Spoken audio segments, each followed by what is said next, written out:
একটা সকাল শুধু তারই পরিবর্তন করে না, পরিবর্তন করে আমার জীবনকেও। কারণ প্রত্যেক সকালে আমি প্রতিজ্ঞাবদ্ধ হয় নতুন কিছু করার, নতুন কিছু পাওয়ার। প্রত্যেকটি সকালে আমি যুদ্ধ ঘোষণা করি কষ্টের বিরুদ্ধে, ব্যর্থতার বিরুদ্ধে। আমি জানি তারা এত সহজে হার মানবে না, কিন্তু আমার ইচ্ছা, আমার মনের জোর, আমার শেষ রক্তবিন্দু পর্যন্ত লড়ে যাওয়ার ক্ষমতা দিয়ে আমি কষ্ট আর ব্যর্থতাকে হার মানবই। কারণ আমি জানি আজ আমি চেষ্টা করব, তার ফল আমি আগামীকাল পাবো। প্রত্যেকটি সকালেই আমি ভাবি, যদি আজ আমার জীবনের শেষ দিন হতো তাহলে আমি কি করতাম, কি উপভোগ করতাম আমার জীবনের শেষ দিনটি। আর তাই আমি সেই কাজটি করতে থাকি, যে কাজের জন্য মৃত্যুর পরেও সারা পৃথিবী আমাকে মনে রাখবে। কিন্তু সেই মুহূর্তে আমাকে ভয় দেখাতেই থাকে কষ্ট, ব্যর্থতা আর এই সমাজ। কিন্তু না, এতটাও তাড়াতাড়ি হেরে গেলে হবে না।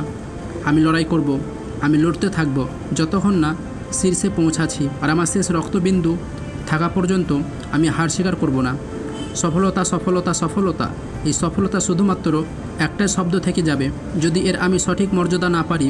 আর 700 কোটি মানুষ তখন আমাকে এসে বলবে ইউ আর এ লুজার, আর আমি এটা মেনে নিতে পারবো না। তাই জান যাবে যাক, কিন্তু মান যেন না যায়।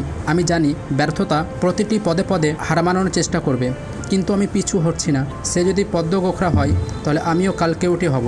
আমি আর 5 জনের মতো নয় যে এত সহজে হার মেনে নেব। যদি তোমাকে মারে তাহলে পাটকেল তো মারবই। প্রতিটি সকাল আমার জন্য একটি নতুন উপহার। যে সকাল হয় একটা অন্ধকার রাতের পরে, যে সকালে শুরু হয় আমার স্বপ্নের পরের অংশ। আমি সে স্বপ্নের কথা বলছি না যেটা আমি ঘুমিয়ে দেখি। আমি সেই স্বপ্নের কথা বলছি যা আমাকে ঘুমাতে দেয় না, যে স্বপ্ন আমাকে এগিয়ে যেতে বাধ্য করে সঠিক পথে, সঠিক দিকে। যে স্বপ্ন আমাকে তৈরি করতে থাকে একটা সঠিক মানুষ হওয়ার জন্য। এই স্বপ্ন কখনো আমাকে হাসায়, কখনো আমাকে কাঁদায়, কিন্তু আমি জানি এই কান্না ক্ষণিকের জন্য। কারণ সুখ দুঃখ নিয়েই তো আমাদের জীবন। আর সব কিছু ভুলেই আমি লড়তে থাকি ব্যর্থতার বিরুদ্ধে। হার মানানো এত সহজ নয়, কারণ আমার নিজের প্রতি বিশ্বাস আছে, আমার মনের জোর আছে, কষ্ট করার ক্ষমতা আছে। হ্যাঁ জানি এই যুদ্ধের হয়তো আমি হেরে যেতে পারি, কিন্তু কাপুরুষের মতো যুদ্ধ না করে হাত তুলে দাঁড়িয়ে থাকবো না।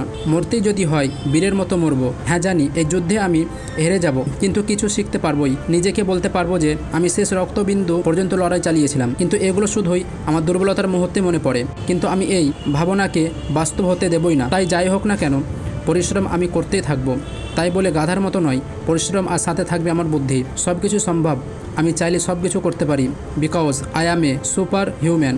কথাগুলো তোমার মিথ্যে বললাম, আর জীবন কাহিনী নয়। জানি তোমার ভেতরেও আগুন জ্বলছে।